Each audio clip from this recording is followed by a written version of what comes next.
Hey class, welcome to week two. I wanted to walk you through what's up for this week. So if you go to Canvas and scroll on down to week two, we're talking about APA this week. So just to let you know what APA is, it stands for the American Psychological Association, which is kind of funny, but they have set one of the standards that we use in the United States for how to shape your essay, how to format it.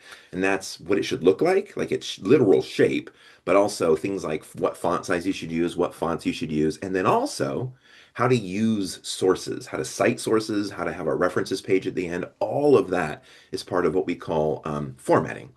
And there are two main types of formatting in the United States, APA and MLA. MLA is used really specifically for English. So if you were taking like writing classes, classes on literature, they usually focus on MLA style.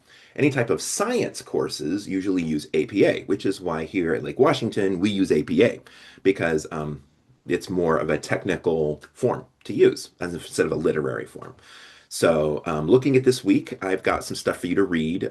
There's this writer's reference PDF I took. It's some pages from what used to be the textbook for this class. This is the only section I think we ever used. So, I've made it into a PDF. It talks about how to format for APA. I have this that I've written out how to format for APA that you can read. You can also watch this short video on how to format for APA. Take a look at all three of these and make sure you understand this. Your work in this class, your first essay, your annotated bibliography, and your final essay all need to be in APA format. And for all of those, that's worth a lot of the points in those.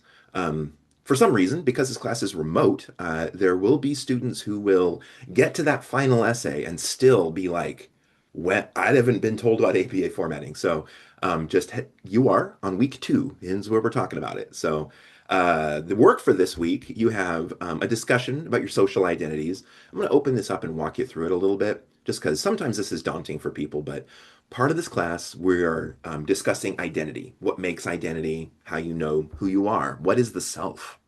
So in this, I want you to read through all this. There's some key words we're going to be using in this class. So I want to make sure we all have the same definition for them. Positionality, power, privilege, intersectionality, critical race theory, and power loss pain. So I want you to make sure that you understand all those. And then this week we're talking about the two different types of aspects of our personality. So when it comes to the self, there are two ways we get the pieces that we build ourself from.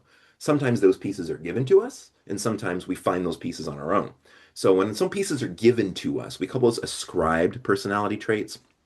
So that's what this choice number one is. Those are things like your race, your ethnicity, your sex, your gender, sexual orientation, social class, ability or disability, what age you are you a native English speaker or not, and your immigration status.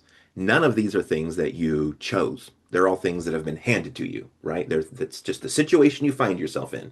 But they are important parts of who you are. So that's part one. If you is the identity that we did not choose. It's important to talk about. And then the other section here, keep reading and doing the work, is the identity we choose. So this is talking about co-cultures, which is another word for subcultures. Maybe you know that term. But the identity we choose, well, that could be a lot of different things. But those are all the aspects of us that are voluntary. We call those avowed in communications. We call those avowed personality traits. So those are ones that you find and then you make part of yourself. That could be your career, whatever it is. It could be your religion, could be your political ideology or affiliation, anything like that. Sometimes those don't feel like we're choosing them, like religion can often feel like something we're given. But whether or not you identify as that religion and believe it is your choice, right? So nobody forces you, unless you're in a culture where that is happening, at which point it's still not the same as a piece of your identity if you're being forced to anything, right? If you have a forced job or a forced point of view. So that's this talking about identities. So go ahead and read through all this. Make sure you follow the directions. It's a discussion board. So we already have some people working on it, which is great. Make sure you come back and comment on it. And then let's go back to week two. Then you have writing practice. So this is an APA essay structure writing practice. Notice, by the way, I just want to point out that these three assignments are all just 10 points each because they're pass-fail assignments.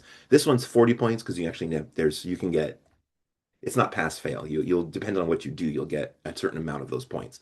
So the small assignments in this class are small, 10 points. So make sure you do them and get them in on time. This one, APA writing practice. I have you look at this worksheet, and it's an essay, and then I want you to go through and pick out the parts. Make sure you understand what those parts are. So that's how we're starting with APA. This will make sense after you've done this reading. Then pre-writing for your memoir, so that depending on how you do pre-writing, I walk you through a lot of different things you can do. But I want you to do one of these four things. So brainstorming, free writing, clustering, questioning. This is a technique used to help you get moved along on the writing process, because writing is a process. And then this last one, critical thinking practice. So each week I have some type of critical thinking practice I want you to do. This one is exploring biases. So there are a couple options. One is you can take this called the implicit bias test, and then reflect on it.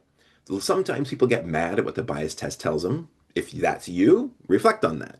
You can also instead read about cognitive bias. So you can read this, or you can go through and check out these terminologies, and learn about different biases and then reflect on it.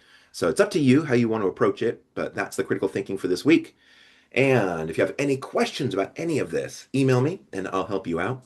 The thing I want to make sure I mention that's to look at ahead is notice week 3 says memoir due. So at the end of next week, you have your first essay due. And so make sure that you have looked at that and that you're working on it now. You'll have to, because pre-writing happens this week. So that should start you on the process. But if you have any questions about this essay, how to use APA formatting, what should go in the essay, if you want help, anything like that, talk to me and I will help you out. And yeah, that's it for this video.